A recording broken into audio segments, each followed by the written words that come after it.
So, what are some steps for people that want to get into the digital marketing space? Like, what are the how-to steps as far as to how to make money in digital marketing? Oh yeah, man. So you got to realize that number one, there is a couple of key factors that comes into play. Your story and personal branding is everything. If you have a personal brand, you got to really look at yourself and take out like a notepad if you're watching this right now, or like type notes on your laptop, but you got to really emphasize all the bullet points. What makes your personal brand great? Where is it that you came from? What was your environment? This is actually something that I do with my mentees. It's called your $1 million story. So if you guys go to any of my ventures I have online that I've created, okay, over the past 4 years, $1 million story is essentially a PDF or a guide that I usually give people for free that don't know me. The reason why is because let's say if you were trying to sell a product, who has the higher chance of converting as a customer? Someone who relates to you, who likes you, who knows you provide value because you resonate with their story, or somebody who's totally cold that just saw your ad, right? It's going to be the person that resonates with your story. This is why I'm a big believer, especially in the online space, that all of us as entrepreneurs, we can nurture our audience. Going through the path of having them sign up, let's say to your website or an email list, and then almost thinking that they should immediately buy, that's actually the path of least resistance. And what I've learned is that it actually ends up costing entrepreneurs online that want to make money a lot more money on ad spend, because you have to keep spending money so Zuckerberg can push your ads out and all that jazz, right? But if you guys go ahead and you tell your story, you actually make reels. And if you guys follow me on Instagram, Paul Alex, you will see all my reels. It's about parts of my life, man. Even I just got married 2 months ago. Congratulations, Man. Yeah, thank you. But with my wife, we have such a great dynamic story. And the thing is, like, I told her before she got married to me, I told her everything good, bad, that she's going to have to experience in our marriage. And what I mean by bad, I mean that the long days I'm going to be at the office. You know, the times that I'm not going to be able to possibly spend with her because, you know, I'm building a future for us and our future kids, you know? And I think as a provider, you know, that's number one. But to go back to it, man, for somebody that wants to start, really think about if you want to be what we call the attractive character. Their attractive character is essentially the person behind the company, okay? Whatever product you have, are you the attractive character? Now, if you're not the attractive character, or you don't want to go ahead and share your story, that's fine. I would recommend to go ahead and actually hire somebody that you can use their story. That's what I've been able to do as well. I've been able to take mentees that successfully taken my program, and I've actually reached out specifically to a few of them. I'm like, hey man, you know, I'm building a third company and I need somebody to take over as the face of marketing. Not saying that you're going to take over as the decision making, but just we're going to leverage your story. We're going to leverage how you were able to use my program or my services. And then guess what? We're going to share your story and I'm going to pay you a retainer for that. And it's successfully been done, man. I mean, there has to be an attractive character. If you look at social media nowadays, why is it so powerful for marketing?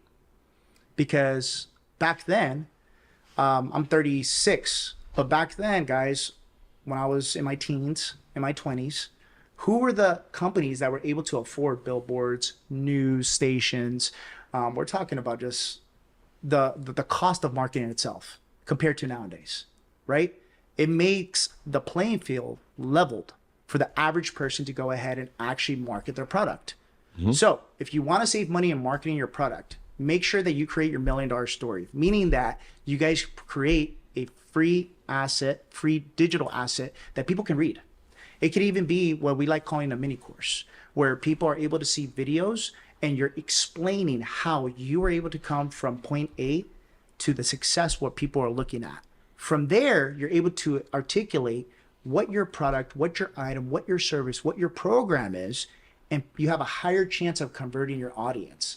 That is truly the path of least resistance when you're starting in digital marketing. Not a lot of people teach that. They go ahead and they start now new platforms like School. School is a great platform, SKOOL. But here's the thing, right? And this is some, I guess, information that I've heard. That with School, as a beginner, you got to really think about it like this. If you charge people, let's say, $20 a month to join your community.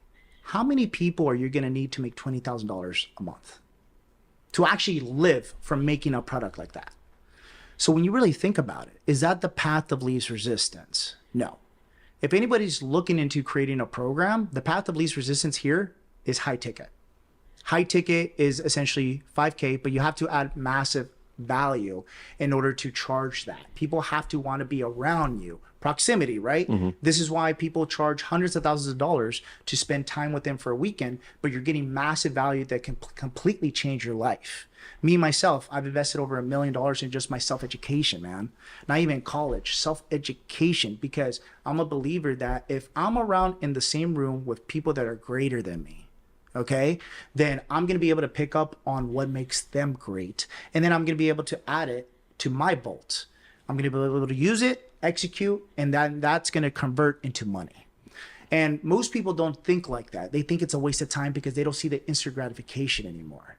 So within digital marketing, guys, the path of least resistance would be sharing your story, creating a personal brand, and then waiting as long as you can to launch your product or your offer. Just like equivalent to starting a podcast, right? Right now, I'm in the stages of still learning the podcast. But look at my results. I'm an average guy.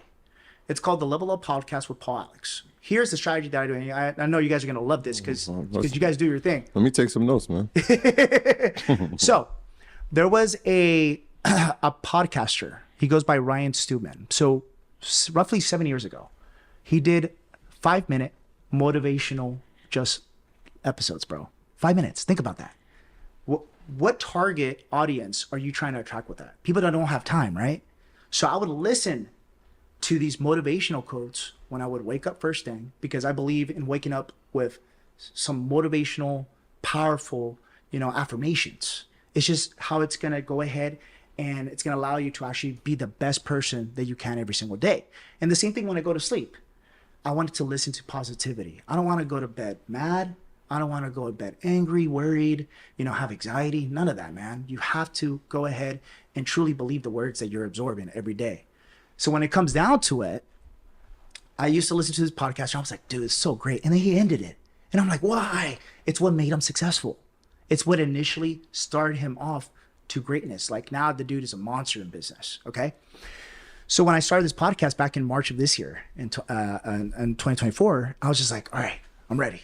I'm going to call it the Level Up Podcast with Paul Alex. It's just going to be self-help. That's it. Self-help, motivational, mainly talk about mindset, just like what we're talking about, right? Because why?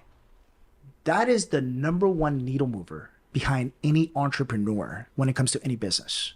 It doesn't matter if you have all the resources.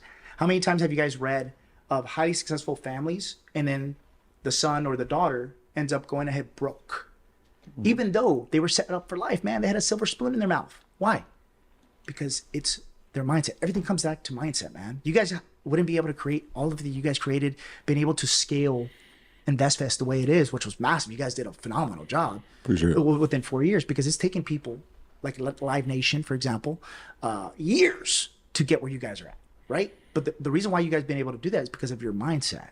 I'm pretty sure you guys probably have social proof where you guys written this on the wall or on a piece of paper on your notes, and you're probably looking at it, you're like, damn, this is crazy, bro.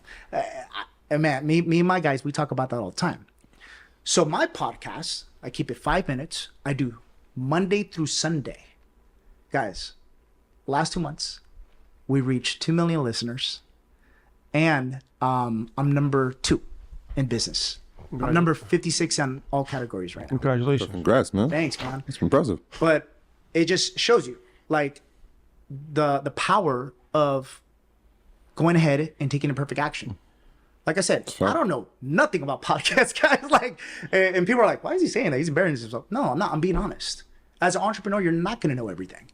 The thing is being willing to get uncomfortable. And I was super uncomfortable, man. I was just like, dude, am I saying this right? Like, am I going ahead and saying like what people want to hear? And it was tough, man. Just imagine you guys sitting up, especially your guys' first episodes, you guys are putting out these podcasts and you're putting your soul and your passion into it, man. And then there's only 2 or 3 people listening to it. You probably get a review on YouTube saying, haha, no one's listening to your shit, right? And you feel like crap. But no one sees that. No one sees the beginning. And it wasn't until now, dude, we got like millions of listeners, and it's freaking awesome because I know I'm making a difference. I get messages every day. People are like, dude, I listen to your podcast. It motivates me when I go to work. Like, it's so awesome. And guys, I don't even do ads. I don't sell anything on there. It's all free. And the reason why is because the person who adds the most value, especially right now in 2024, is going to win. If you're able to add value to people's lives where they're transforming their mindset and even their environments, dude, you're going to have a forever client. That's what I've been able to build for myself.